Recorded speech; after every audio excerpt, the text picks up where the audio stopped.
어쨌든 더 잘 회복해요. 예, 감사합니다. 예.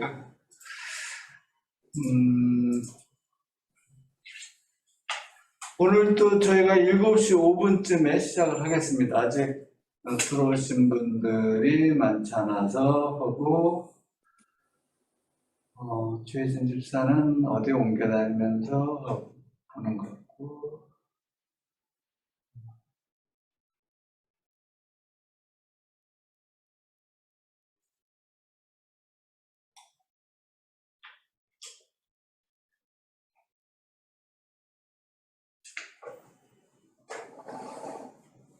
신학교에서도 교수님, 가톨릭 신학대학 같은 데서 강의 같은 거 좀 하셨어요? 옛날에 했었어요. 옛날에 했는데, 네. 하여튼, 지난 추경님 때부터는 안 해줘요? 이게 참 중요한 일인데. 제가 그때 뭐, 서교부하고는 좀 이렇게. 그래서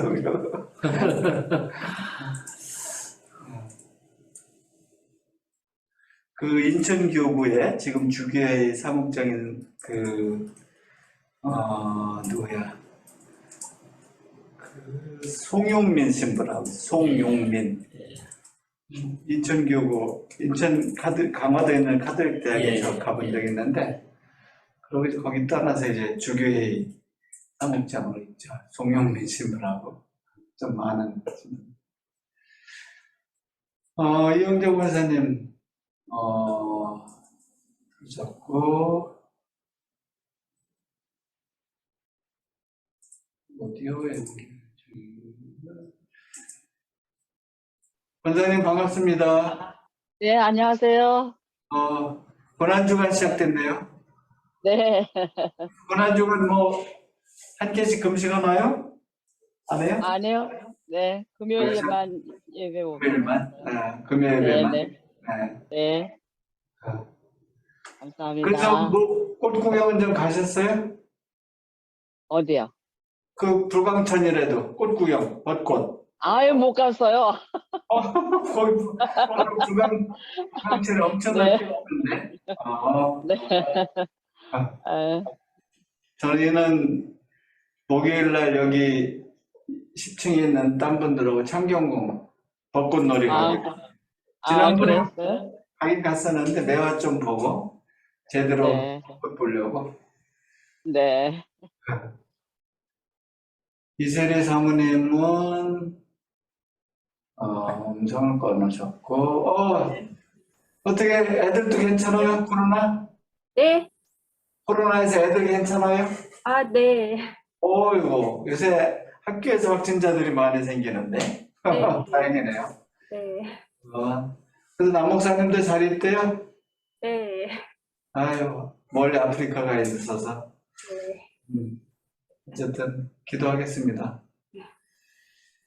감사합니다. 저희가 7시 5분에 시작을 하고 이제 오늘 교수님께서 지난번에는 유럽의 가톨릭 성당을 중심으로 말씀을 해주셨는데 오늘은 우리나라 국내 가톨릭 성당과 기독교에 대해서 하시고 그래서 이제 오늘 김정신 교수님은 오늘로 이제 마치시고 다음번 승효상 장로님 1호제 대표 승효상 대표님이 2번 하시는데 대면으로 하고 싶어 하십니다. 그래서 혹시 괜찮으시면은 염산교회 2대역에서 2호선 2대역에서 2번인가 출구로 나오시면은 한 10분 정도 걸어가시면은 서강대 쪽으로 염산교회 세상의 빛 염산교회 세상 소금이죠. 염산이니까. 세상의 소금 염산교회 도서관을 잘 줬어요. 옆에. 평화나루 도서관이라고. 거기에 이제 시설도 잘 돼 있는데, 한 50명 정도 들어갈 수 있는 곳을 저희가 한번 하려고 합니다. 그래서 직접 오셔서 듣고 하는 건 또 다른 감동이 있을 겁니다. 그래서 혹시 시간 되시면은 7시, 시간은 똑같아요.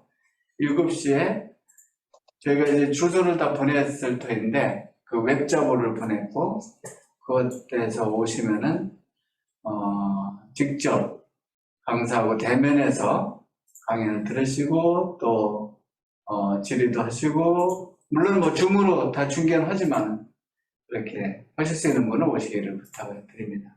이제 시작을 하겠습니다. 오늘은 지난번에 의해서 단국대학교 명예교수이신 김정신 교수님께서 지난번에 이어서 오늘은 국내 가톨릭 성당 기독교에 대해서 말씀을 해주시겠습니다. 나오실 때 우리 박수로 환영하겠습니다.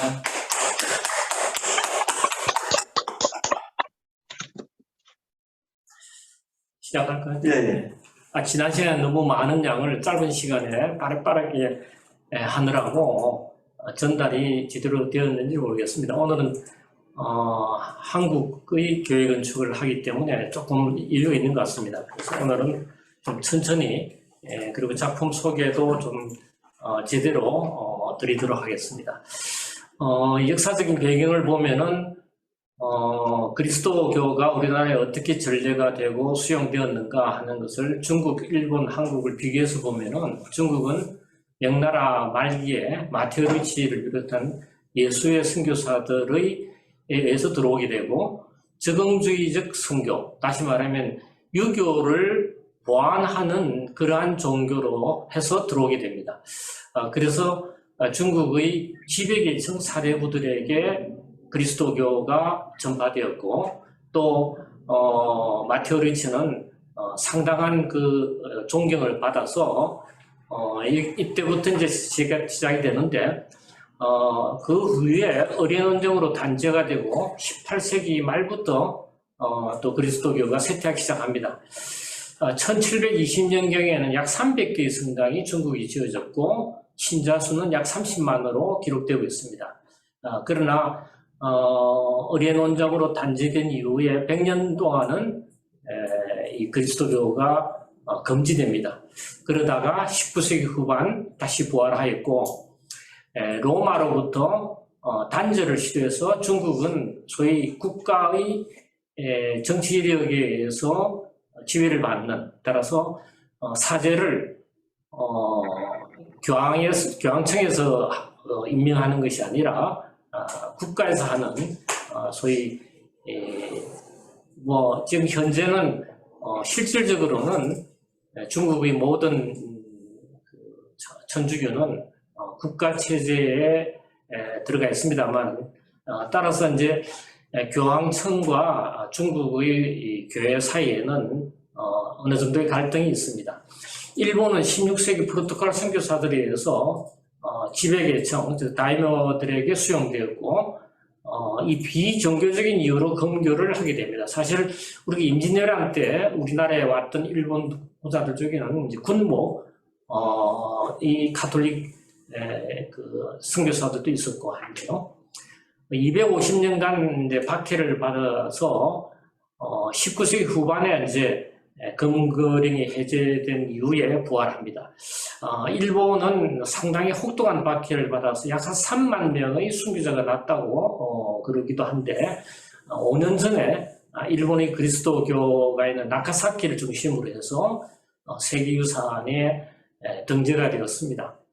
한국은 17세기 초부터 구연사행, 즉 중국의 사신으로 간 분들이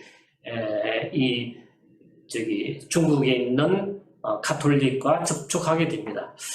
그러다가 남인들을 중심으로 해서 처음에는 학문적인 접촉을 하게 되고 18세기 후반에 이 종교로 발전하게 됩니다. 따라서 선교사 우리나라에 와서 전파한 것이 아니고 우리 스스로가 중국에 가서 천주교를 받아들였다는 점에서 이것은 세계 역사에 있어서는 없는 사실로 그렇게 한국 교회에서는 굉장히 중요하게 인식하고 있습니다. 그러나 전통 유교 사상과 충돌을 하였고 정치적 갈등, 특히 당쟁으로 인해서 오랫동안 박해를 받다가 19세기 후반 1880년대에 와서 종교의 자유가 허락됩니다. 그리고 처음에는 사대부층으로부터 시작되었지만 일반 민중으로 천주교가 확산되게 됩니다. 초기에 예배 집회를 보면은 박해 시대에는 어떤 교회 건축이 있을 수 없었죠. 그래서 이 첨례라는 것이 있는데, 이 첨례라는 것은 신부님이 없이 우리가 이제 그 공소라는 게 있는데, 이 신자들이 그 모임이 있고 공소회장이 있습니다. 그래서 첨례를 중심으로 실시되었는데, 어떤 자리에서 하느냐 하면은 공소회장의 집이라든지 또는 이 동굴이라든지 또는 산지, 오지로 피난한 신자들이 교우촌을 형성해서 모임을 가졌습니다. 그러한 그 증거물들은 병풍이라든지 휘장, 족자 이런 것들은 가변적인 내부 치장으로서 전례 공간이 요구가 되었습니다. 그런데 특히 이제 남녀가 한 곳에서 모일 수 있는 것은 옛날에 약방이었던 것 같아요. 그래서 약방에서 집회를 했던 그런 사례들이 많이 남아 있습니다. 천주가사라든지 연도라든지 공소예절 등은 한국 천주교의 토착과 시작됨과 동시에 많은 그 유산들이 남아 있어서 이런 것들을 세계유산에 등재하려고 하는 그런 움직임도 일부 있습니다. 개항기 교회 건축을 보면은 처음에 이제 한옥 성당이 많이 지어지는데, 이 한옥 성당은 기존 한옥을 그대로 이용하거나 부분적인 개조를 통해서 그 미사를 드릴 수 있는 최소한의 기능을 충족을 하게 되는데, 1880년대, 1890년대 그리고 1900년대 초기만 하더라도 거의 대부분이 이 한옥 성당에서 미사를 집진하게 됩니다. 여기에는 이제 남녀가 구별하기 위해서 칸막이를 설치한다든지 아니면 평민이 기역자 형태가 돼가지고 한쪽은 남자, 한쪽은 여자, 이러한 사례들이 실제 건축으로도 남아있고 또 그러한 여러 가지 그림이라든지 이런 것들로 남아 있습니다. 결국 이것은 서양 바실리카, 지난 시간에 봤듯이 소위 삼랑식 공간이 있었는데, 이런 공간을 전통 목조 한옥으로 구현하겠다 하는 것이 개항기 한옥교회의 어떤 특징이다, 이렇게 보겠습니다. 실내를 보면은 지금 사진은 고산, 전라북도 고산에 있는 대제라는 성당인데요. 그 왼쪽 위에 사진은 조감 사진인데 십자가 있는 종탑이 있고, 그리고 보면은 옆에 이 기둥 사이에 한 칸씩 띄어서 출입구가 있고 툇마루가 연결되지 않고 이게 나와 있습니다. 이것은 왜냐하면 신발을 벗고 오르기 쉽게 하기 위해서 이런 구조가 되었던 것 같고, 그 앞에 있는 건물은 사제관이었던 것 같습니다. 오른쪽 사진, 그 다음에 왼쪽 밑에 사진은 그 당시의 사진입니다. 이 건물이 이제 6.25 전란 시 파괴되어 불타고 없어졌기 때문에 이것은 20년 전에 그 아래 사진에 같이 문화재로 등재되면서 복원을 한 그런 모습입니다. 그래서 가운데 기둥이 있어서 기둥과 기둥 사이에는 전부 다 칸막이가 되어 있어서 남녀석이 구분되어 있던 사례가 되겠습니다. 그런데 이 건물은 저는 이게 잘못 복원된 사례다. 그런데 그 왼쪽에 있는 도면은 당시의 주교님, 밑딜 주교님이 전국을 사목 방문하면서 그린 스케치입니다. 그래서 가운데 칸막했던 거라든지 툇마루가 끊겨 있는 거라든지 그리고 센터의 앞에 종각이 설치되어 있는 것들을 정확하게 그려준 도면입니다. 그런데 오른쪽에 있는 것은 20년에 가톨릭 대사전을 만들면서 이거를 다시 옮긴 건데 잘못 옮겼죠. 보시면은 가운데 있는 기둥이 이 위치가 맞지 않고 그 다음에 들어가는 그 대문과 사이 공간 이거 완전히 다릅니다. 그래서 이 한국교회사연구소에서 가톨릭 대사전을 한번 만들고 그 후에는 이제 12권으로 크게 집필해서 상당히 알찬 사전임에도 불구하고 아마 건축에 대해서는 별로 그렇게 관심을 안 가졌는지 이 잘못 복원된 사례로 그래서 지금 이제 복원된 건물을 보면은 앞에 있는 종각이 건물과 붙어 있지 않고 센터에 있지 않고 한쪽이 치우쳐 있죠. 그래서 왜 이렇게 엉터리를 했느냐, 이거 국가 예산을 들여서 했는데 했더니 이 교회의 회장님뿐만 아니라 했던 분들도 이게 더 편하고 보기 좋지 않느냐. 그래서 제가 참 좀 창피스러운 과거의 어떤 유산을 어떻게 지키지도 못하고 그래서 뭐 어떤 신부님은 불을 찔러가지고 다 없애버릴 테니까 다시 복원하자 이런 우스기 이야기도 있었습니다. 그 다음에 항해도 청계동 이 청계는 안중근 의사 집안이 또 가톨릭 집안이고 바로 이 성당입니다. 이 성당을 보시면은 왼쪽에 있는 장방형은 신자석이 되겠고 그 다음에 신부님들과 신자들이 찍은 사진은 팔각적으로 되어 있습니다. 그래서 그 아래 사진을 보면은 내부 공간인데요. 여기서 보면 가운데가 네이버 양쪽이 아일이라는 삼랑식 평면을 그대로 갖추고 있습니다. 그러면서 제단이 있는 이 성소 부분을 팔각으로 했습니다. 이것은 우리가 천원지방 뭐 이런 말도 있고 그 성스러운 공간을 사각으로 하지 않고 팔각 또는 원으로 했던 그런 그리고 이제 이 고창을 통해서 제대 쪽에 빛이 들어오기 때문에 이 공간을 한옥의 구조이지만 이 그리스도교의 미사를 보는 공간에 대한 개념은 그 당시에도 있었던 것 같습니다. 그 다음에 오른쪽에 있는 대구 개선동 성당은 지금 이제 대구 교구 주교조 성당으로 새로 지은 건물이고요. 1899년에는 이 건물을 지었는데 왼쪽에 있는 2층 집은 사제관이고 오른쪽에 있는 건물이 성당입니다. 그런데 이 건물을 사진을 통해서 대략 제가 이제 그려보니까 완전한 그리크로스, 딱 십자의 날개가 똑같은 그리크로스이고 평수가 약 100평에 이릅니다. 어마어마한 크기죠. 저걸 한옥으로 지었는데 그러면 저랬을 때 제대를 어디에 두었느냐, 한가운데 두었느냐, 아니면 한쪽에 두었느냐, 그 다음에 성당 들어가는 나르텍스는 어디냐, 뭐 여러 가지 추정을 해볼 수 있는데 자료는 남아있지 않지만 제가 추정한 그림입니다. 이 대구 계산동 성당은 1년이 채 못 되어서 화재가 나서 불타는 바람에 오늘날 로마네스 양식의 벽돌조 성당이 지어진 사례입니다. 그렇기 때문에 초창기에 이 한옥 성당은 한국인들이 우리 전통 구조 양식을 가지고 그리스도교의 예외 공간을 어떻게 하면 잘 만들까 했던 노력했던 그런 흔적들이 곳곳에 비어 있는 것 같습니다. 그 다음에 익산에 있는 나바이 성당이 있는데 이 나바이는 김대근 신부가 입국한 그런 곳입니다. 그래서 성지로 꾸며져 있는데요.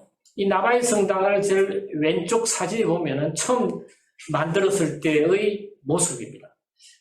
그 다음에 밑에 있는 평면도 보면 가운데 기둥이 있어서 역시 오른쪽 위의 사진처럼 칸막이를 해서 남녀석을 구분했습니다. 그런데 제대가 있는 부분은 아치가 있고 좌우가 좀 넓죠. 우리가 말하는 라틴 크로스 타입에 있어서 트란셉트라는 익랑이라는 그 구성인데 이걸 완벽하게 한옥으로서 구사를 했습니다. 왼쪽에 있는 밑에 사진은 종탑은 1906년에 이렇게 지어졌는데 한 20년 후에 이 성당으로서는 좀 그하다. 그래서 벽돌조의 종탑을 다시 만든 겁니다. 그래서 현재의 모습은 좌측 사진이지만 원래의 모습은 오른쪽 사진입니다. 저는 이제 이것이 한국인이 그리스도교라는 서양의 종교를 담을 수 있는 그 공간을 여러 단계를 거쳐서 소위 토착화되어가는 과정이 아닌가라고 생각되는데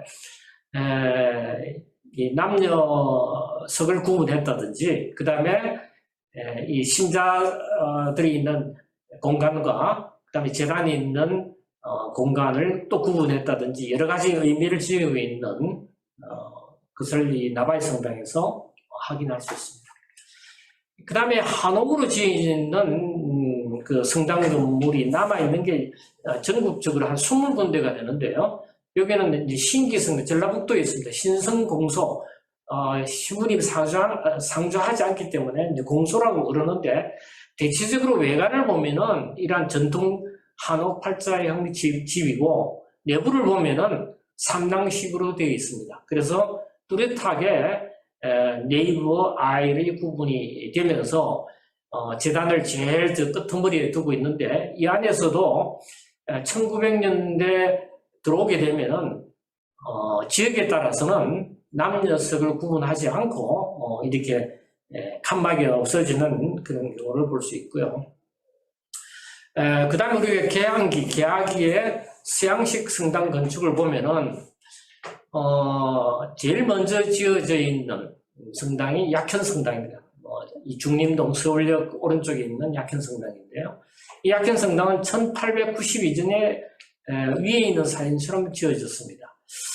그런데 그 약현 언덕에 있기 때문에 이게 뭐 여름에 벼락이 떨어지고 그래서 이 종탑 부분이 허물어집니다. 그래서 이제 다시 재건한 것이 뾰족탑을 올리는 소위 로마네스크 양식으로 그 개조가 되는데, 지금 현재 밑에 있는 사진이 현재의 모습이고요. 내부의 공간은 아주 아름답습니다. 이 소위 삼랑식인데, 흔히 이것은 로마네스크 양식이라고도 하지만 로마네스크와 고딕의 가도기적인 성격을 갖고 있습니다. 그것은 뭐냐면은 네이버 가운데 천정이 뾰족 아치로 되어 있습니다. 포인티드 아치로 되어 있습니다. 이게 고딕과 로마네스크 구분할 때 포인티드 아치는 고딕에 가깝고 고딕이고 그냥 반원형 아치는 로마네스크로 보는데, 이 건물이 전체적인 양식을 보면 로마네스크이지만 일부 이렇게 포인트드 아치되었다든지, 이 건물은 크기가 한 100평 정도 됩니다만 들어가 보시면은 굉장히 아담하고 아주 좋습니다. 원형 그대로 지금 기둥이라든지 이런 것은 그 화재가 났을 때 불탄 흔적이라든지 이런 것들이 다 남아 있고, 그때 벽돌을 전부 다 새 벽돌로 바꾸면서 옛 벽돌은 저 재단 부분에 다시 쌓았기 때문에 한 40년 전이죠. 그 흔적을 여기에 생각할 수 있습니다.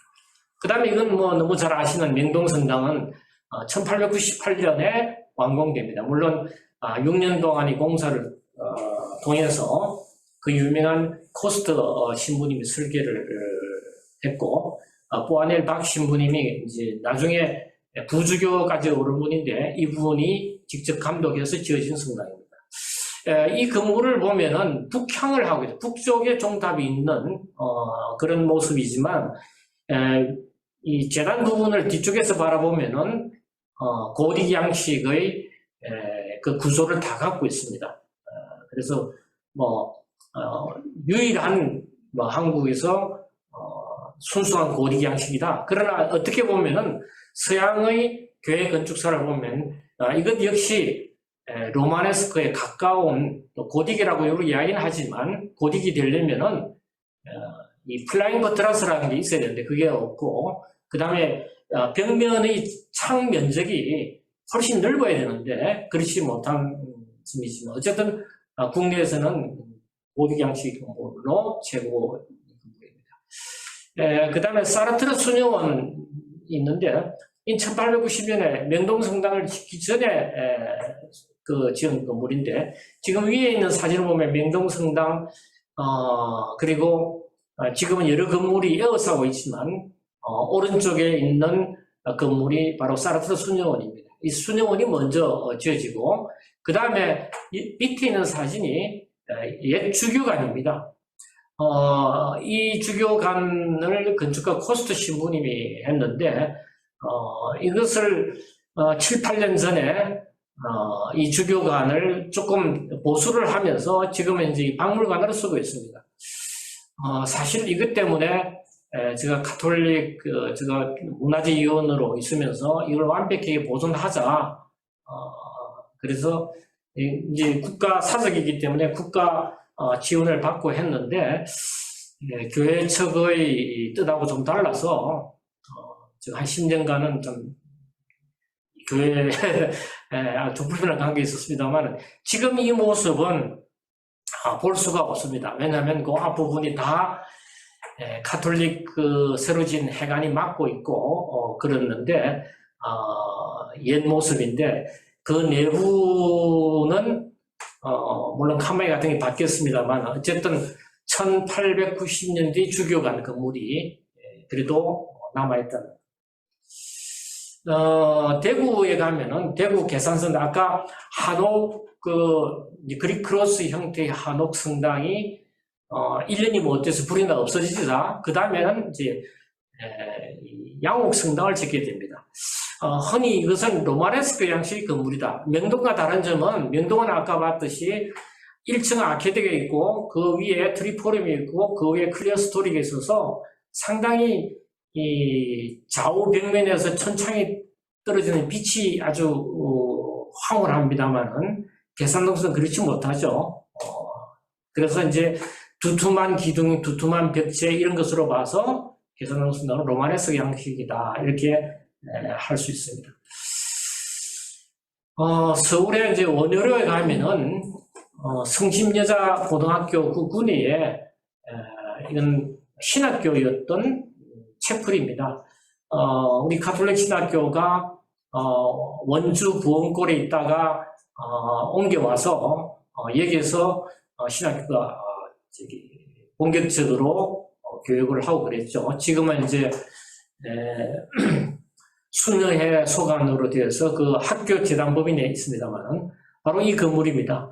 언덕에 지어서 전면에서는 3층이지만 뒤로 가면 2층 구조인데 내부의 모습이고요. 여기에 이제 그 스테인드 글라스가 5년 전에 다시 제작했습니다. 이 스테인드 글라스는 제가 개인적으로 굉장히 존경하는 마르크 수사님이라고 스위스 분인데 이분이 이런 스테인드 글라스가 있습니다. 처음 보면은 조금 모던한 것 같기도 하지만 자세히 보면은 여기는 굉장한 것들이 있습니다.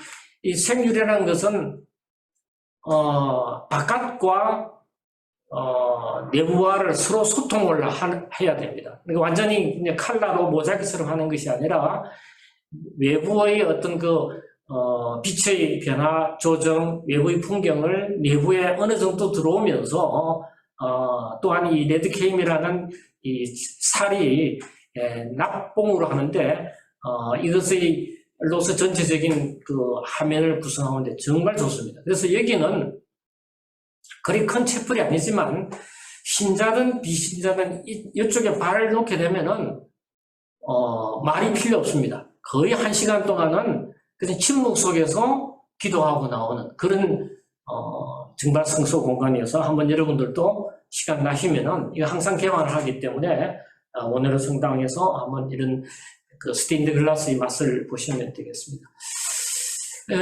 이제 그 풍수원 성당인데 로마네스크 양식의 건물이 우리나라에는 뭐 대다수라고 보면 되겠습니다. 풍수원도 지금은 성지로 되어 있습니다만 여기에 보면은 이제 삼랑식이 되지만 이제 기둥이 완전한 조적을 통한 기둥을 만들기는 시골에서 그렇게 좀 쉽지 않았던 것 같습니다. 그래서 기둥으로 만드는 것을 나무로 목조 기둥으로 대체한다든지 또 더러는 목조 기둥 위에 이렇게 페인트를 해서 벽돌 조적인 것처럼 이렇게 한다든지 이런 어떤 변화가 생기는데 그럼에도 불구하고 외관은 그 순수한 벽돌로 만들어집니다. 이러한 풍수원 성당이 강원도 지역 그리고 이제 조금 내려와서 이 대전 지역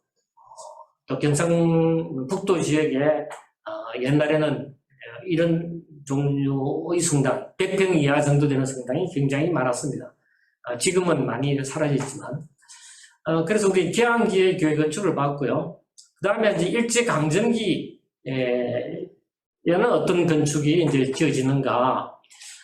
일본의 식민지 순환 속에서 오히려 종교를 끌어오릅니다. 신자들이 폭발적인 증가가 됩니다. 그래서 이제 가톨릭에서는 교구가 이제 분할되고 교세는 확장됩니다. 그런데 이제 그 신앙의 내용을 보면은 요 밑에 이제 우리가 구령 종교라고 했는데 이 초기에는 신자들이 굉장히 적극적이고 진취적인 자세를 가졌는데 이제 일제 시대는 교회의 충직한 협조자, 추종자로 변했으며 또 일제의 극심한 탄압 이런 것이 종교로 하여금 현세 도피적인 경향을 흐르게 했습니다. 그러다 보니까 초월주의적이고 내세주의적인 구령 종교의 성격을 띠게 되는 것이 일제강점기의 교회 건축의 컨셉이다 이렇게 보면 되겠습니다. 이때는 성당 건축은 외국인 성직자들에 의해서 주도되었고 따라서 우리나라에 들어온 것은 프랑스 파리 유방정교회 신부님들이 박해 시대부터 위주가 됩니다만은 1900년대에 이제 독일의 베네딕토회가 우리나라에 들어오기도 하고 그 다음에 아일란드의 콜롬바네가 들어오기도 하고 또 미국의 메리노회가 들어오면서 각 그 선교사들이 자기 고향에 자기 출신지에 있었던 성당 양식을 짓게 됩니다. 그러다 보니까 이 어느 지역은 어떤 단체가 사목하느냐에 따라서 교회 건축의 모습이 다양하게 나타난다는 말씀입니다. 옆에 있는 사진은 우리 가톨릭의 분화되는 걸 표현한 것이고요. 일제강점기 때 있었던 성당 건축을 전부 다를 아마 포괄적으로 이야기한다면은 성당 건축의 어떤 상징적인 의미는 보호와 초월적 열망을 지닌 하늘이 이르는 문이었다라고 이제 저는 생각하는데 따라서 이 교회 건축은 무엇보다도 외관보다는 내부 공간 구성이 제일 중요합니다. 그런데 외관 형태만 더 중시했고 내부 공간은 이제 서서히 깨집니다. 따라서 홀 형식으로 돼서 이 분절이 없어진다든지 뭐 이렇게 천정이 낮아진다든지 여러 가지 형태를 볼 수 있는데 일제강점기 중기 이후에 되면은 이런 현상이 나타납니다. 초기에 이제 전주에 가면 전동성당이 있는데 이것도 물론 국가사적입니다만은 아주 잘 지었습니다. 로마네상식의 대표적인 건물인데 이것 역시 뽀아넬 박이라는 신부님이 나중에 이제 부주교까지 되는데 명동성당의 코스트 신부님이 왕성하기 전에 돌아가시게 됩니다. 그래서 그 대를 이은 뽀아넬 박 신부님이 짓는데 이 뽀아넬 박 신부님은 원래 단가 신부라면 교회의 재정, 격리를 맡아보는 신부님이었기 때문에 자연스럽게 이제 교회 건축에 관여하게 되는데 이 뽀아넬 신부님은 건축가로서 교육을 받은 건 아니지만 오랫동안 단가 신부님을 하면서 국내의 많은 성당들을 직접 짓게 됩니다. 그분이 대표적인 작품이 바로 전동 성당인데 이것도 보면은 아래층에 아케이드가 있고 그 다음에 중간에 트리포리움 클리어 스토리가 있습니다만은 명동처럼 천정이 높지를 않습니다. 그리고 포인트드 아치가 아니고 라운드 아치로 되어 있고 그럼 여기에 있는 돌이라든지 이런 것들은 바로 전주 성곽을 흐른 돌을 썼고 또 전주성을 흐렸던 그 자리에 지었기 때문에 상당히 토착적인 그런 분위기가 많다 이렇게. 그 다음에 이제 강원도 용소막 성당을 보면은 일제강점기 대부분의 성당은 이렇습니다. 그래서 삼랑시기대 기둥은 목조 기둥을 한다든지 지붕은 라운드 아치로 한다든지 자, 그 다음에 이제 이 대전 지역의 상리 공소라는 건데 이것도 이제 등록문화재로 등록이 되었습니다만 이 공소는 앞부분에 저렇게 한옥으로 되어 있는 삼당식의 어떤 이 토착적인 건물이 있고, 내부에 들어가면은, 아래 사진입니다. 근데 상홍리 공소를 이렇게, 분석해보고, 또 이게 등록문화재가 되고 보수공사를 하면서, 저희 판단은, 이것은 약간 일본식이 가미되어 있습니다. 이 당시가, 일제강점기였던 것 같기도 하고, 또, 실제로 나카사키 지역에 있는 세계유산으로 지금 등재된, 일본의 교회 건축들을 보면, 하여튼 분위기가 아주 상당히 유사하다는 걸 볼 수 있습니다. 그 다음에 옆에 있는 구합덕성당, 이 구합덕성당은 들판 한가운데 있습니다. 1929년에 지은 성당인데 두 개의 탑이 있고 전면에 약간 경사진 것을 오르면은 합덕성당이 있습니다. 이것은 이 합덕뿐만 아니라 당진, 합덕, 공세리 이 지역이 산이 없는 강을 끼고 있는 서해안의 물이 들어오는, 그래서 이 지역은 여름에는 이 물에 좀 잠기기도 하고 하는 겁니다. 그래서 이 김대건 신부가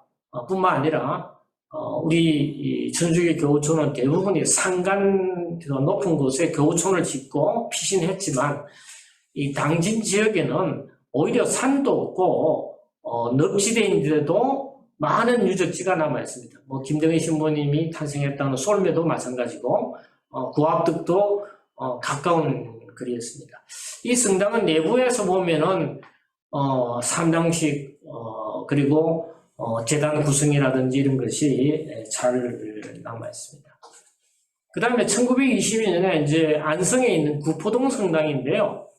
이 구포동 성당은 평면에서 보면은 나르텍스가 있고, 그 다음에 네이버 아일이 있고, 트란셋 부분이 양쪽 날개 약간 삐져나와 있고, 제일 뒤에 있는 게 제이실입니다.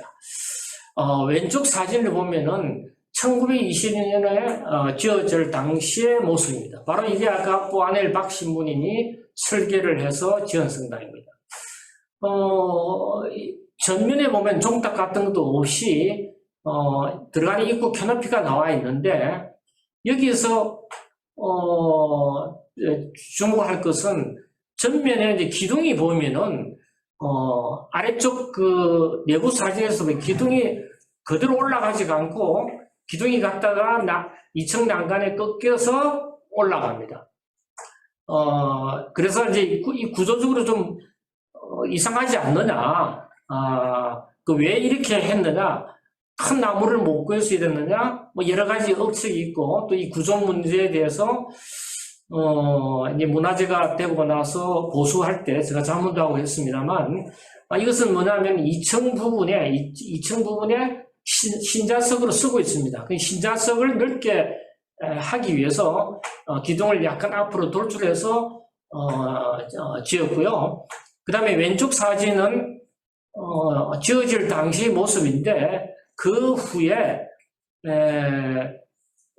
우리 그 베네딕토 회가 북한 지역, 그다음 함흥, 그리고 저기 만주 지역에 사목을 하다가 6.25 전쟁 이후에 다 남쪽으로 와서 외관에 이제 지금 그 분도 수도원, 즉 외관 수도원을 그 정착을 하게 됩니다.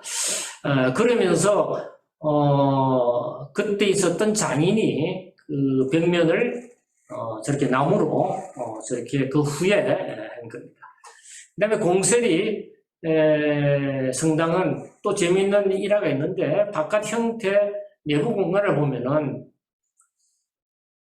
내부를 아래 사진에 보면은 기둥이 있죠.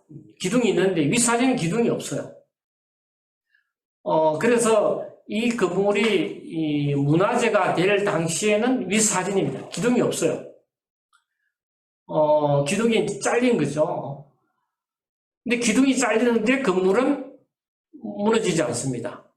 쉽게 말하면은 내부 기둥은 공간을 분절해서 공간 구성을 위해서 필요한 것이지 구조적으로는 그 천정 위에 있는 트러스 구조가 다 지탱하기 때문에 기둥은 구조적인 역할을 하지 못했던 거죠. 그래서 위 사진은 이제 신자들이 많이 늘어나니까 기둥이 이제 시선을 방해한다 해서 잘랐던 것인데, 이게 문화재가 되고 나니까 이게 문화재청에서 이제 예산 지원을 나오면서 옛날 사진을 보고 이제 복구를 한 겁니다. 저는 이 공세례 성당 같은 사례들, 이렇게 삼랑식 건물이 전국에 많이 있기 때문에 이 공세 성당은 이제 잘린 상태로도 그것도 하나의 역사이기 때문에 두었으면 했는데, 지금 현재는 이렇게 되어 있습니다. 그 다음에 이제 인천의 답동성당. 사실 답동성당은 명동성당이 지어지고 아주 작은 규모의 성당이 있었어요. 있었던 것을 1937년에 역사적으로는 그 건물을 그대로 두고 바깥에 확장을 했다라고 되어 있는데, 그래서 원 성당의 크기가 어느 정도 어떤 양식이냐는 건 사진 한 장만 있기 때문에 참 힘듭니다만, 어쨌든 답동성당은 구조가 철근 콘크리트 구조입니다. 지금 이 보이는 기둥이 전부 다 콘크리트 기둥으로 되어 있고, 그 다음에 이제 전면에 파사드에 있는 그것은 아까 로마네스 양식의 전주에 있었던 전동성당과 비슷한 종각이 올라와 있고, 쉽게 말하면 이제 순수 조적 구조가 아니고 콘크리트 구조이면서 로마네스 양식을 이제 차용을 하다 보니까 조금 어색하다고 그럴까요? 그런데 상당한 그 웅장한 그 성당입니다. 그 다음에 이제 우리가 해방이 되고 나서 1945년부터 1962년까지를 저는 해방과 격동기다라는 말을 이제 쓰는데, 뭐 잘 알다시피 그 중간에 한국 그 6.25 전쟁이 있었기 때문에 많은 성당들이 파괴되고, 그래서 그 다음에는 이 시기 동안에는 많은 건축들이 지어지지만 지역에 따라서는 군인들이 이게 협조한 것이 많습니다. 특히 이제 강원도 지역에서는 다 그 신자분 중에 군인 장성이 있으면은 군 부대가 돌을 나른다든지 뭐 이렇게 해서 도와주는 경우도 있고, 그러다 보니까 성당의 어떤 이미지가 이 성곽형으로 되어 있는 경우가 상당히 많습니다. 그런데 이때 지어진 건물 중에서 지금 요 사진은 최근에 강주에 있는 목포에 있는 경동교회인데요. 이 교회 내부와 외관입니다. 외관의 모습과 내부는 전혀 다르죠. 이때 이 이후에 지어지는 성당은 다 내부는 완전히 강당 형식입니다.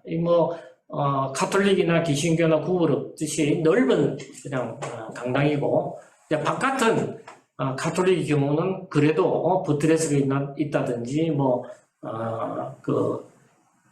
교회 건축, 성당 건축의 어떤 멋을 부리려고 하죠. 이건 춘천 주교자 선생의 중림동 성당인데요. 여기에는 평면을 구성을 보면은 이 십자 날개가 3개가 되어 있습니다. 저기 제대 좌우에 트란시트가 있고, 그 다음에 가운데 또 나와 있습니다. 근데 가운데 나와 있는 것은 출입구입니다. 그 다음에 또 밑에 나와 있습니다. 이거는 고백소입니다. 그래서 이 중림동 성당, 이 춘천교구는 꼴롬바녀회라는 아일랜드 신부님들이 사목을 했던 곳입니다. 아일랜드에서는 우리는 그 남향집이라는 걸 선호하죠. 햇빛 있는데 아일랜드는 그런 데 대한 관심이 없습니다. 그래서 어떤 경우는 보면 이제 강주 교구가 아일랜드 신부님들이 꼴롬바냐에 오랫동안 사모를 했기 때문에 향이 우리하고 많이 다른 것을 볼 수 있고, 또 그쪽에서는 이제 영국 아일랜드의 어떤 전통이 이렇게 더블 십자가가 많습니다. 중림동은 굉장히 길쭉한 건물인데 안에서 내부는 보면 이게 홀 처치라고 합니다. 강당형. 그 다음에 서울의 도남동 성당은 한국인이 설계를 짓습니다. 그러나 어쨌든 1955년은 6.25 전쟁 이후에 지었기 때문에 성각 형태, 건물이 성각 형태가 되어서 이 하느님이 좋아하는 어떤 성각 형태의 건물로 짓게 되고요. 그 다음에 행성에 있는 행성도 돌로서 많이 짓습니다. 그리고 그 지역에 있는 군 부대의 도움을 받아서 이 돌을 운반한다든지 홍천 성당도 마찬가지입니다. 그 다음에 청주교구가 있는 내덕동 성당은 한식 지붕을 하고 종탑을 올렸는데 이 청주교구는 메리놀해는 미국에서 동방선교, 그러니까 중국을 중심으로 한 중국 선교를 목표로 만들어져 있는 전교단체입니다. 그래서 메리놀해 본부가 뉴욕에 있는데 뉴욕의 본부 건물이 이와 똑같습니다. 그래서 이 메리놀에 지은 건물들은 꼭 종탑을 만들고 거기에 한식 기하를 올리던 이 유사한 건물을 합니다. 내덕동 성당 역시 규모도 크고 등록문화재로 지금 등록이 되어 있습니다. 그 다음에 이제 남쪽으로 가면 전라북도 여산성당, 대체적으로 보면은 1960년도 제2차 바티칸 공의회 이전에 지어진 대부분이 좀 잘 지었다는 성당은 여산성당 같은 모습입니다. 이런 성당도 뭐 지금으로 보면 60, 70년 지나 보니 낡아서 다 없어지고 그나마 이제 문화재로 보존이 되어 있는 건물들이 제가 알기로는 한 22여 동이 남아 있습니다. 1961년에 지은 강경성당도 재밌는데 강경은 여기가 상당히 지표 수민이 낮습니다. 그래서 지하층을 팔면 전부 다 물이 나고 홍수가 나면은 이게 물이 잠기는 그런 지역입니다. 그래서 강경성당을 설계하신 분은 그 신부님이지만 이 구조에 대한 조예가 깊었던 그런 분인 것 같아요. 그래서 이것은 배 모양으로 지었습니다. 사실 이 건물은 기초 구조가 배처럼 되어 있어서 이 홍수가 나더라도 무너지지 않게 배는 이게 좌우가 약간 그래서 실제 측량을 해보면 좌우가 높이가 다릅니다. 그런 강경성당이고 그 앞에 이제 종탑을 보면 로마네스크 양식의 종탑으로 했던 건물인데 이것도 역시 등록문화재가 되어 있습니다. 내부의 모습이고요. 이제 그 다음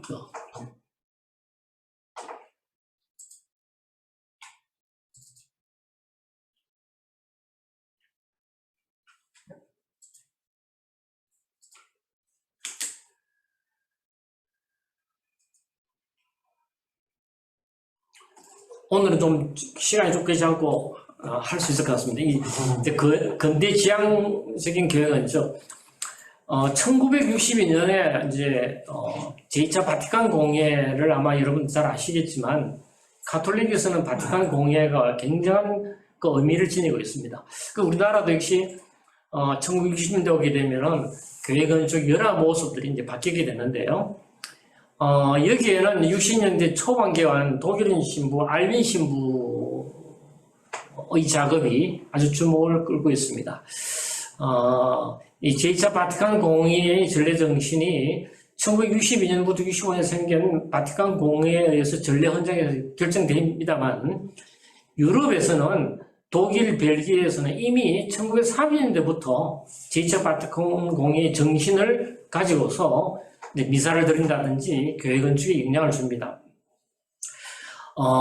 그런데 이제 알빈 신부님은 사실 우리가 해방되기 전에 저 영길교구에 1930년대 말에 오게 됩니다. 그래서 이미 북한 지역에서 성당을 많이 설계를 했던 분이고 또 공산화되면서 2년간 옥살이를 했던 분입니다. 이분이 이제 독일에 돌아가 있다가 수도원 내에 있는 학교 선생님을 하다가 우리나라에 당시는 오지 않고 김천평화성당이라고 1958년 여기는 한때는 김수환 추기경이 관련이 있습니다. 그래서 그 성당을 너무 좋아가지고 결국 우리나라에 와서 그 외관에 있으면서 많은 성당을 하게 되는데요. 그래서 이제 근대 지향적인 교회 건축이라는 말을 제가 쓰고 있는데, 이렇게 이제 그 유럽과 비교해도 뒤지지 않는 이런 건축도 일부 쓰이지만 주로 이제 안동교구, 그 대구교구 이 지역이 그렇습니다. 그러나 전반적으로는 일제시대의 그 교회 건축 양식이 그대로 답습을 하고 있습니다. 그래서 소위 이제 저희들은 이제 근대 건축운동, 모던 무브먼트 오브 아키텍처라는 아주 큰 어떤 사건들이 60년대에 이루어지는데, 한국은 어떤 혜택을 받았는지 모르지만 세계적인 교육은 오토카울 저기 지정이 아니라 오토카울이라는 분이 있는데, 이분은 역시 오스트리아인인데 대구에 있는 내당동 성당을 1966년에 설계를 합니다. 이것도 어마어마한 건물입니다. 그리고 이제 그 밑에 보면 이 한국인 건축가 이희태 선생, 명수대 성당은 이제 흘렸고 해화동 성당은 이제 남아있죠. 그래서 입방체형의 근대 건축을 시도했던, 이것이 이제 60년대 상황이고요. 자, 여기에 이제 보면은 소양로 성당이 있는데요. 소양로 성당은 춘천에 있는데 위에 있는 사진과 밑에 내부를 보면 완전히 반달형이 돼, 반원형입니다. 왜 이렇게 했느냐? 뒤에 산이 있어서 땅이 그렇게 나오지를 못해요. 그래서 반원형으로 이렇게 디자인했고, 그다음에 장익주 교수님이 계실 때 이걸 복원을 했습니다. 또 문화재가 이제 등록이 됐고요. 오른쪽에는 해화동 성당은 뭐 여러분들이 잘 알다시피 그 이태 선생님의 이제 글작인데, 이태 선생님이 이것뿐만 아니고 적두산 성당을 설계하신 분인데 완전히 1960년에 아주 모던한 성당이죠. 그러니까 과거의 어떤 양식, 어디 양식을 찾을 수 없는 박스 타입의 철근 콘크리트 건물에 종탑을 올린 성당입니다. 그 다음에 이 해화동 성당의 내부에 가면은 재단이라든지 여기 조각이라든지 스테인드글라스 이것들이 전부 다 우리나라의 대표적인 작가들의 작품이 있어서 그야말로 교회 미술이 보고다라고 할 수 있을 것이 해화동 성당이 되겠습니다. 아까 알빈 신부님에 대한 제가 설명을 드렸는데요. 알빈 신부님이 1985년에, 58년에 김천의 평화동 성당을 왼쪽에 설계합니다. 그리고 내부 공간이 있는데 스테인드 글라스라든지 뭐 이런 거 전혀 관계없는 홀 처치이면서도 또 이분이 어떤 상징성에 대한 또 신학에 대한 조예가 깊었기 때문에 다 칠성사를 상징한다든지 또 뭐 입구 창 모든 것들이 다 잘. 그래서 알빈 신부님은 우리나라에 168개의 건물을 설계합니다. 놀랍죠? 그 중에 성당이 120여 개의 건물이고, 공소, 병원 할 것 없이, 그 알빈 신부님이 1966년에 한 외관에 있는 성당인데, 이 외관 성당은, 도대체 이게 무슨 양식이냐? 그 건물 인면을 보고, 오늘날 이렇게 한다면은 뭐 신부님이나 누가 이렇게 설계하라고 허용을 안 하실 것 같은데, 사실 뭐, 제 자랑 같습니다만, 제가 한 20년 동안 알빈 신부님한테 꽂혀가지고, 알빈 신부님 작품을 전국에 있는 걸 다 찾았어요. 그래서 알빈 신부님 책도 내고, 또 그게 독일에서도 출판이 되고 해서, 5년 전에는 독일에 이제 출판 기념회도 하고 했던, 이분은, 저기는 벽화, 외관 성당의 벽화도 이분이 다 그렸던 분입니다. 이 바로 책이 알빈 신부님, 퀼첸 아키텍트 알빈 슈미트 해서 EOS 이건 저기 독일에 있는 출판사인데 출판을 했습니다. 그 오른쪽에 있는 사진은 알빈 신부님 작품을 5개 유형으로 제가 분류를 해서 그걸 간략화한 것이고 거기에 이제 인면, 평면 또 아래 사진은 알빈 신분이 직접 설계를 하는 그런 모습입니다. 사실 그 5년 전에 이제 5년이 아니라 3년 전입니다. 알빈 신부님 기념회에서 이제 독일에서 출판 기념회를 하고 했는데 혹시 이 책을 이제 사고 싶으면 분도 출판사 가서 부탁하면 구입은 할 수가 있는데요. 제가 교회 건축뿐만 아니라 또 카톨릭 신자로서 일생 동안 했던 그 가장 보람된 일이 알빈 신부님을 알게 됐고 알빈 신부님에 대한 작업을 정리했던 게 아닌가. 그런데 알빈 신부님만 있는 게 아니라 앙드레 부통 신부님이라고 이 신부님 화가 신부님이에요. 외관의 수도원에 부통 신부님 방이 있고 알빈 신부님 방이 있는데 두 분이 서로 말을 안 할 정도로 알빈 신부님은 굉장히 정제되어 있는 그런 작가인데 부통 신부님은 뭐냐면 아주 토착적이고 아주 강한 신부님이에요. 이 신부님은 하가 신부님인데 부통 신부님이 그린 대전에 가면 대전 주교자 성당 내부 벽화입니다.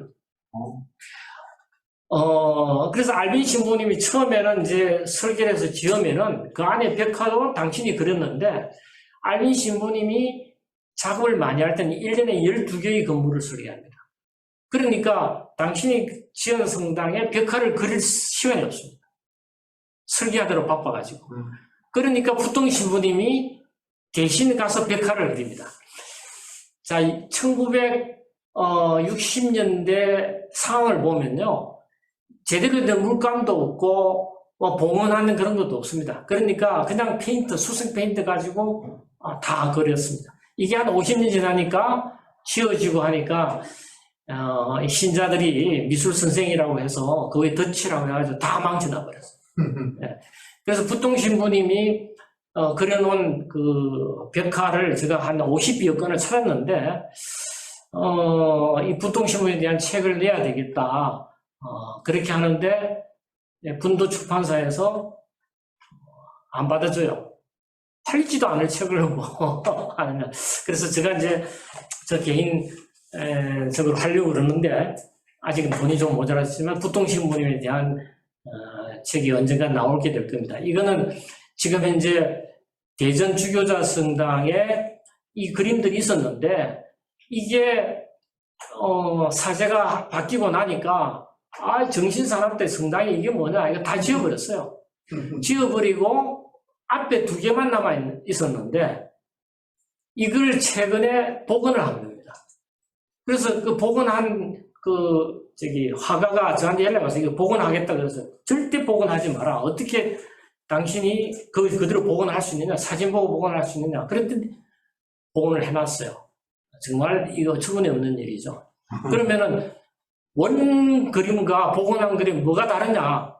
그거는 논쟁을 하면은 100% 제가 이기죠. 완전히 다른 그림입니다. 이게 이 작품을 복원한다는 게 정말 그게 전문가로서는 할 짓이 아닌데 하여튼 지금 현재 모습이고요.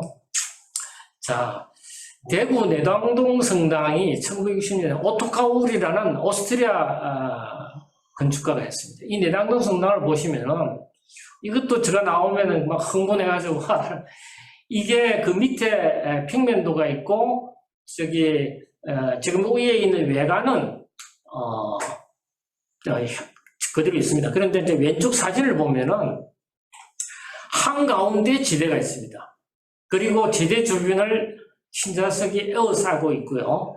그리고 이제 지붕을 보면 저게 사계층으로 되어 있어가지고 전체의 기퉁이가 4기퉁이가 2층에 올라가면 없어지고 3층 올라가면 또 없어지고 해가지고 피라미드처럼 되어 있는 겁니다. 이런 걸 1966년에 지어가지고 정말 이것도 오스트리아의 어느 교구에서 바로 이 지역이 대구에서는 외곽지대였는데 여기에 공동묘지가 많이 있었던 곳입니다. 여기에 이제 성당을 지으려고 하니까 오스트리아에서 2주간 보험금을 다 모아서 지원해서 지어진 성당입니다. 오토카울이라는 건축가가 우리나라에 두 번이나 와서 설계해 지었는데 이제 1980년대에 들어와서 이게 저기 가운데 제대로 두고 하니까 신자들끼리 눈이 이제 마주치게 되니까 이게 분심이 생긴다. 이 미사를 통해서 눈이 마주쳐야 되는 거거든요. 신자들끼리 눈도 마주치고 인사도 해야 되는데 이게 일방향 우리 제대만을 보는 일방향의 전례에 이제 익숙해져 가지고 그렇게 해서 오른쪽 사진처럼 제대를 한쪽에 가운데 사진처럼 한쪽으로 옮기고 일방향의 이런 형태가 되어버렸습니다. 그래서 제가 이걸 다시 복원을 하자. 이 철근 콘크리트 구조기 때문에 구조는 잘 튼튼하고 아주 좋은 건데 그런데 본당 신부님마다 겁을 내는 거예요. 그리고 위에 있는 주교님이나 이런 분들도 이 건물이 지금 현재 60년 가까이 되는 건물, 60년 가까이 되는 건물을 새로 지어야지 그렇게 복원하느냐 이런 생각을 하고 있는 것 같은데 이 오토카울은 이제 세상을 떠납니다. 세상을 떠나서 독일, 오스트리아 이쪽에서는 유명한 건축가는 이 유품을 모두 이제 사서 박물관을 만들고 책자를 만듭니다. 거기에서 이제 독일에서 이 오토카울의 작품을 찾아가지고 책을 내겠다, 사진 좀 보내달라. 그래서 저한테 연락이 왔어요. 그래 보내드리고 했는데 이 예당동 성당이 제대로 평가를 받지 못한 유작으로서 되어 있습니다. 그 다음에 여러분들이 잘 아는 절두산 성당입니다. 1967년에 지은 성당인데 아까 서울의 해화동 성당을 설계했던 이희태 선생이 설계되었습니다. 처음에 지을 때의 모습과 저 이제 위에 Y자형으로 되어 있는 탑이 보일 겁니다. 오른쪽 사진 위에. 저게 이제 한강 다리에 들어가는 초입의 기념탑입니다. 이 건물은 이 도코모모라는 세계 유산을 하는 그 자매하는 회사인데 여기에 한국의 근대 건축 10건 중에 제1위로 올라가 있는 건물이 바로 절두산 성당입니다. 굉장히 아름답기도 하고 잘 가꾸어져 있습니다. 아마 여러분들이 가보시면은 소위 이게 잠두봉이라 해가지고 많은 그 신자들이 처형된 곳이기도 하는데 그 아래쪽에 있는 사진이 내부 사진입니다. 그리고 오른쪽에 이제 평면도하고 인면도가 있는. 그런데 이 절두산 성당은 또 훼손되었어요. 지금 오른쪽 사진을 보면은 들어오는 입구를 내부에서 본 사진입니다. 근데 밑에 사진을 보세요. 2층을 만들었죠, 그죠? 2층을 만들어 놓고 사람들 올라가 있습니다. 그 다음에 왼쪽에 있는 사진은 그 들어가는 엔트런스를 저렇게 또 바꿔놨어요. 근데 이게 국가사적입니다. 국가사적인데, 그래서 제가 이걸 이제 10년 전부터, 이걸 왜 이렇게 하냐고, 했더니, 교회의 어른들이, 마치 제가 신앙심이 부족해가지고 이야기하는 걸로, 한때는 모든 사람들의 개방되는 여기 박물관도 있는데 저는 여기 개방에 접근을 못할 정도로 그런 걸 했습니다. 언젠가는 이게 제대로 복원이 돼야 될 거 아니겠는가 하는 생각을 합니다. 자, 수원에 있는 서둔동 성당은 이것도 1966년이 병인 박해 그러니까 프랑스 함대가 들어와서 했던 굉장히 중요한 병인 박해가 이제 가톨릭이 이제 다시 자유를 찾는 하나의 계기가 된 것이기도 하고요. 그래서 이제 100주년이 1966년에 이루어지면서 전국에 아까 그 몇 개의 성당을, 기념성당을 짓습니다. 그 중에 하나가 67년도에 지은 서둔동 성당인데, 이것은 제 지도교수였던 윤장수 교수님, 장로시죠. 윤 교수님이 설계한 성당입니다. 콘크리트로서 하되 내부 공간은 우리 전통적인 양식을 좀 하겠다. 이렇게 해서 지어진 성당이 굉장히 초창기에 보면 아름답습니다. 잡지도 실리고 그랬는데, 현재는 그 옆에 새로 성당을 짓고 이거는 성당으로 쓰지 않습니다. 뭐로 쓰느냐 하니까 뭐 창고 비슷하게 쓰고 이 교리실 이런 걸로 쓰고 있어서 참 안타깝게 짤이 없다. 이 작품을 몰라보는 거죠. 그래서 신부님한테 이건 아니다 이렇게 설명을 해도 우리 교회에서 이 뭐 필요해서 이렇게 쓰는데 왜 와서 간섭을 하느냐 그랬던 성당입니다. 그 다음에 이제 성나자로 마을, 나한자촌의 성나자로 1975년에 왼쪽 사진을 보시면은, 이 건물의 내부 사진이, 이 부채꼴로 되어 있습니다. 근데 이 건물도, 이 나한자들과 일반 신자들이 같은 공간에서 하되 자석의 차이를 두가지고 서로, 오히려 그 일반 신자들보다 한자분들이 더 불편해 합니다. 그래서 아주 설계를 잘했던 그런, 그 건물로, 나자로 성당이 있고요. 그 다음에 1979년에 이 성당은, 지금도, 살아계신 우리 원로 건축가분이 설계를 했습니다. 1979년에. 반포, 지금 현재 이 반포 하게 되면 굉장히 비싼 데죠. 고층 아파트가 막 들어서고, 그런데 이 성당만은 아주 보존이 되고 있습니다. 나지막하게 지었고, 전체적으로 육각형으로 해서, 지금 내부 사진을 보면은, 그런데 워낙 이제 주변이 개발되고 이러니까, 이걸 다시, 좀 높게 지어야 되겠다. 그렇게 해서, 재작년에 현상 설계를 하기도 했습니다. 했는데 결과는 신자들이 보니까 새로 요구는 많습니다. 이 공간을 많이 해야 된다. 그러니까 이게 단층이 아니라 한 4, 5층 건물을 지어서 교류실 넣고 뭐 해야 된다. 이런 걸 요구하면서 결과물에 대한 바람은 또 굉장히 높습니다. 그래서 이름 있는 건축가들을 모아서 현상을 해놓고서는 당선자가 없어. 그렇게 해서 지금 진행이 안 되고 있습니다. 그래서 이제 저는 이런 건물을 보존하면서 할 생각은 안 하고 왜 성당이 더 그 많은 면적, 더 세미나실 뭐 그렇게 해서 공간을 확보해 놓으면은 그 중에 일부는 또 임대를 줘요. 찻집 임대 주고 뭐 주고 그걸 하면 이거 유지하기 위해서 필요하다고 하지만 외국에도 이런가? 외국에는 그렇지 않더라고요. 그래서 반포성당은 그런 그 다음에 이제 양덕동 성당. 이 양덕성당은 아마 다음번에 우리 건축가 성효상 씨가 강의를 할 텐데요.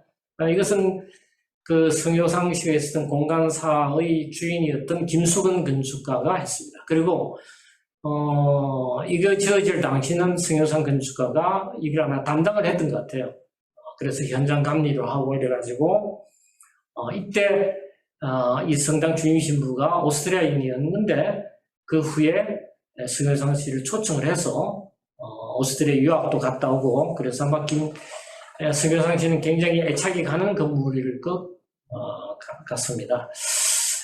그런데 이 건물은 지금도 주기조 성당이지만 사용하는 사람들이 이 건물에 맞는 이 건물의 진정성을 살리면서 보수를 해야 되는데 지금 밑에 사진을 보시면은 이상하게 해서 색깔이 막 나무하고 좀 그렇죠, 그죠? 네? 그러니까 아마 잘은 몰라도 성교동에 두 번 다시 가고 싶지 않을 거예요. 그래서 참 이게 이제 건축이라는 게 설계도 좋고 잘 짓는 것도 중요하지만 누가 그걸 사용하느냐, 사용자가 더 중요하다. 그래서 지어질 당시 상황과 그 주변도 많이 바뀌었고 주변에 이제 고층 건물도 막 들어서고 했지만 이 김수건식 유작이라는 것 때문에 신자들이 이게 빌딩으로 만들고 싶어도 못 만들고 있지 않나 저는 그렇게 생각하는데 어쨌든 작품은 작품입니다. 그 다음에 이제 수녀의 영원한 정릉에 있는 건데 영원한 도움의 성모 수녀에 있는 성당입니다. 이 성당도 참 잘 지었어요. 벽돌로 설계를 해서 그 밑에 보면은 원형이 있는 것이 이제 성당이고 그 위에 있는 미음자로 된 것이 수녀님들 거주 공간입니다. 체프인데 그 내부를 벽돌로 하되 원형이면서 또한 여러 군데에서 외부와 내부가 서로 소통할 수 있도록 하고 자, 이 건물은 우리 건축가 중에 김영섭 씨라고 이분도 가톨릭 성당을 많이 했습니다. 이분이 작품 중에서 제가 볼 때는 제일 좋은 작품이 아니겠는가. 1980년대 딱 40년 전이네요. 40년 전에 이 정도의 건물을 지을 수 있었다고 생각하면은 수녀도 그렇고 건축가도 그렇고 상당히 수준 높은 건축이었지 않나 생각합니다. 자, 이제 불광동 성당. 불광동 그 큰 대로변에 있죠. 옆에 아파트를 지으면서 그 굴착 공사로 인해서 이 건물에 클랩도 가고 굉장히 말썽이 많았던 건물입니다. 이건 작고하신 김수근 건축가가 마치 이게 손을 모아서 기도하는 그런 이미지에서 땄다고 그럽니다. 내부는 완전한 콘크리트, 노출 콘크리트이고 여기에는 입구 바로 들어가지 않고 옆에 있는 작은 나지막한 그 공간이 사제관인데 그 사이로 완만한 램프를 통해 가지고 정반대쪽에서 들어오게 됐습니다. 그런 과정을 통해서 그와 유사한 것은 동대문 입에 있는 경동교회가 불광동 성당과 같은 유사한 컨셉을 갖고 있습니다. 그리고 경동교회도 옥상에 체포를 할 수 있도록 제가 알고 있는데 그렇게 쓰지 않습니다만은 불광동 성당도 그렇습니다. 그래서 이 건물도 이제 문화재로 하려면 50년 돼야 되기 때문에 지금 한 2, 3년 모자라지만 언젠가는 되겠다 그랬는데 어쨌든 아파트를 지으면서 클렉도 많이 가고 그렇게 해서 보수를 했는데 보수하는 과정에서 이제 능력 있는 건축가가 하더라도 이 원형을 살린 데는 좀 위험했던 것 같아요. 그래서 이제 내부에 좀 뿜칠을 해가지고 원래 콘크리트 노출이었는데 많이 이제 분위기가 좀 바뀌었지 않나 하는 생각이 듭니다. 그다음에 오른쪽에 이제 가락성당이 있는데 1989년도에 아주 큰 규모의 성당을 가락동에 지었습니다. 근데 이거는 뭐냐면 성당을 지하에다 넣었어요.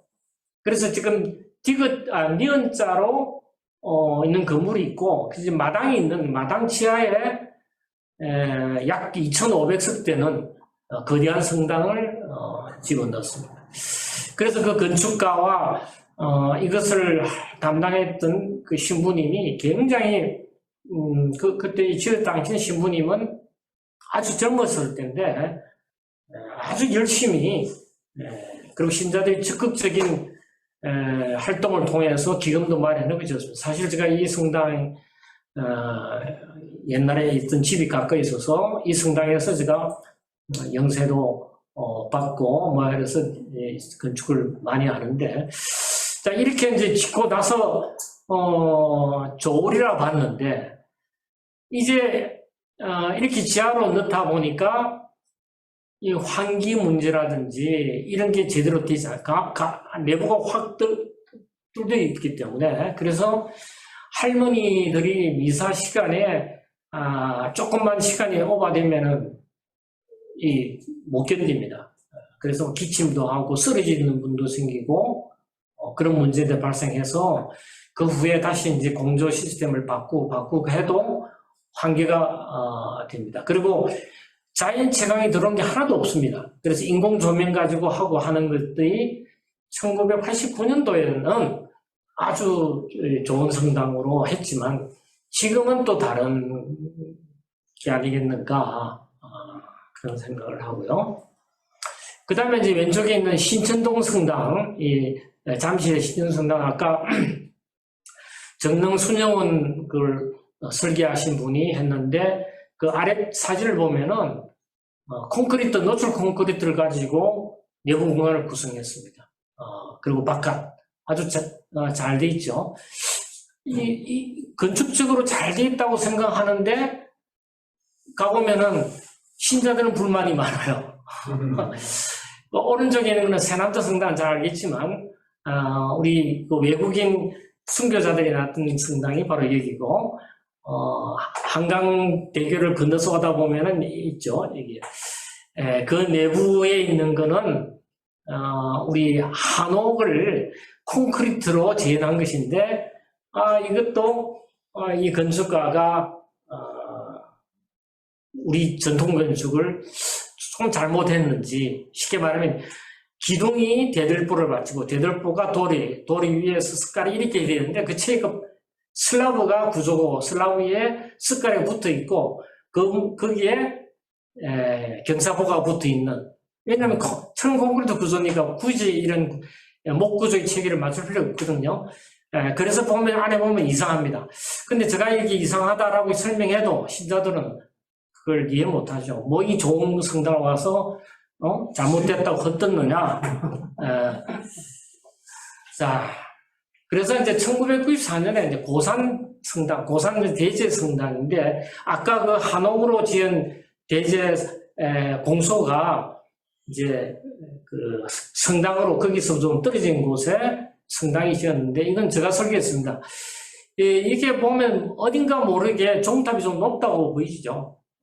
사실 저게 한층 더 종탑이 낮습니다. 낮는데 어느 날 갔더니 콘크리트를 저기 위로 치고 있는 거예요. 그 왜 이렇게 치냐니까 그 옆에 교회가 있는데 교회 종탑이 우리보다 더 높게 올라가더라. 그래서 한참 더 올렸다. 그래서 제가 아니 건축은 전체적인 비례와 이런 걸 하는데 왜 그렇게 설계자 원하자 하고 하지 않습니까? 그랬더니 아니 이 양반아 그 당신 설계가 중요한 게 아니라 우리 신앙이 더 중요하다 그래서 같은 성당.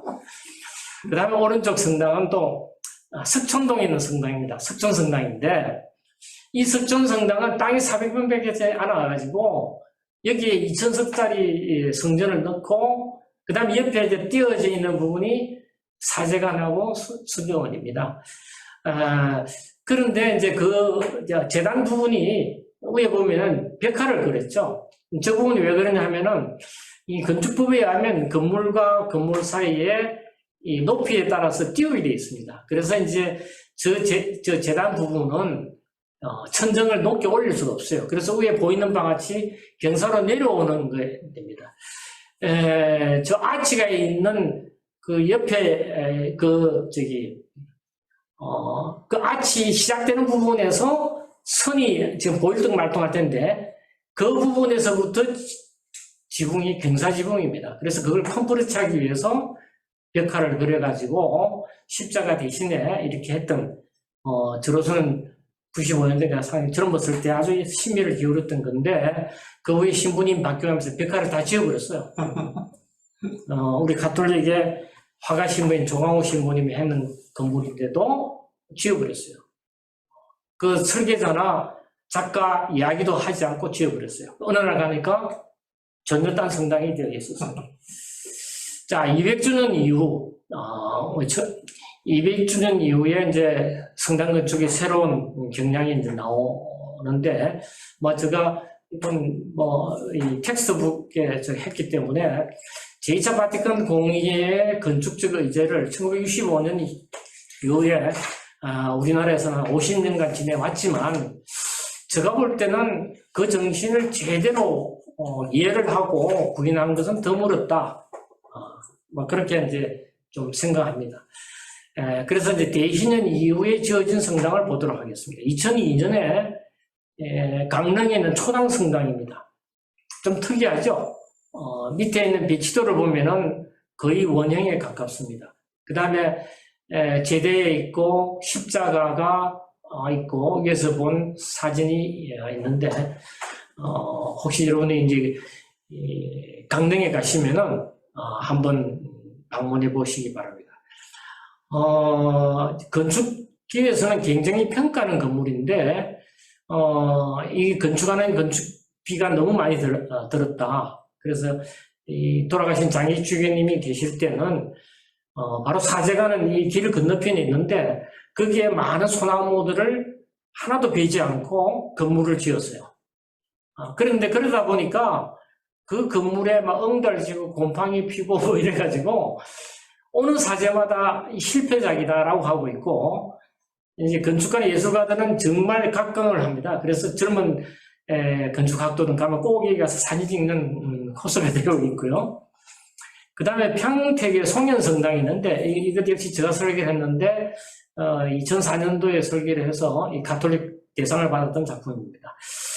저는 그러다 보니까 일반 신자들이 좋아하고 일반 친구들이 성당 갔다 하는 거를 도의시 할 수도 없겠다. 그래서 외관 형태에서는 그걸 하되 내부에 보면은 이게 목조 이 글루렘이라 그래서 이것은 이제 독일에서 갖고 와서 한 건데 아무 지지도 없이 이렇게 해서 해봤던 거고요. 그 다음에 이제 춘천교구에는 장희주교님이 계시면서 정말 작품 같은 성당을 많이 지었습니다. 그래서 수모섭 성당 2007년 이것은 달걀 형태의 공간인데 지었고요. 2014년 거두리 성당 또 제 작품입니다. 제 작품을 넣어서 죄송합니다만 이것은 산 중턱이 있어서 이 밑에 있는 그 내부고 그다음에 지붕 구조 그래서 그 외관과 내부 그런 재료 쓰는 거 뭐 이런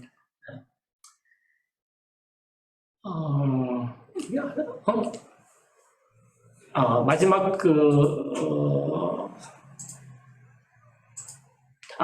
자 위례성당 2020년이니까 자 위례성당은 그 위례 알죠? 새로 신도시를 했는데 이거 현상 설계를 해서 저도 작품인데 저는 떨어졌어요. 떨어지고 저보다 한참 후배가 당선됐습니다.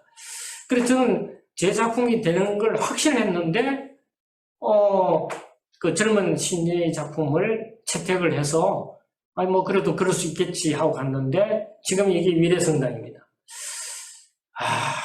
참 이게 지금 보듯이 그 재단이 아주 좁습니다. 물고기 입처럼. 그 다음에 전면에 창이 하나도 없습니다. 그 옆면에 빌딩이 있는데 사제관의 창은 전부 다 옆면으로 나와 있습니다. 그러면 뭐냐면 기능이 어떻게 했냐면은 그 옆면에 있는 빌딩이 중국집이 있어가지고 중국집에서 나오는 냄새가 사제관 창으로 다 들어옵니다. 그래서 왜 이렇게 했느냐? 젊은 건축가는 오로지 조각적인 작품만을 생각하고 있습니다. 그래서 이 위례성당은 노아의 방주, 노아의 방주를 모델로 해서 했다. 그래서 내가 그랬어요. 아니, 노아의 방주가 저렇게 카누처럼 뾰족한 그 배가 노아의 방주냐?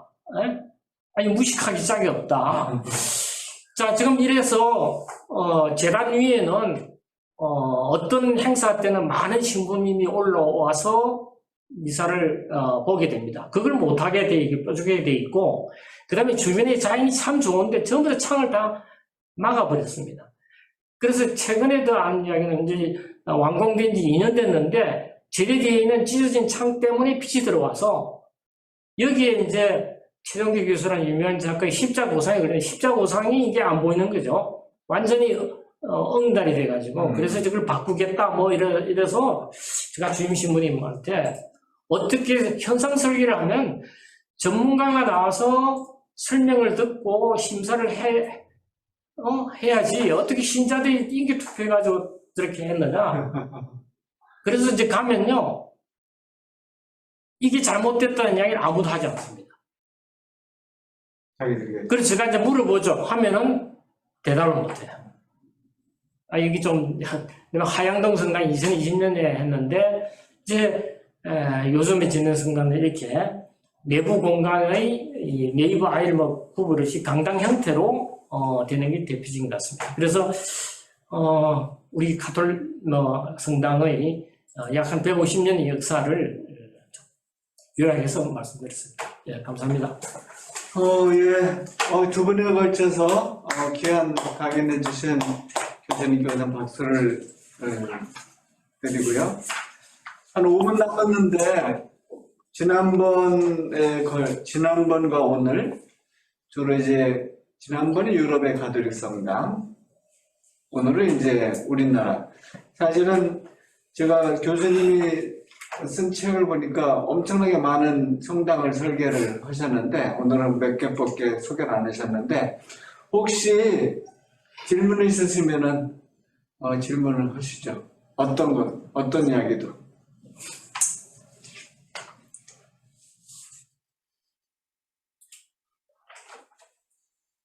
이게 봄철이 돼가지고 다들 놀러 갔나 봐요. 오늘 또 많이 안 들어오셨는데 이게 참 어렵네요, 봄에는. 자, 혹시 질문 있으시면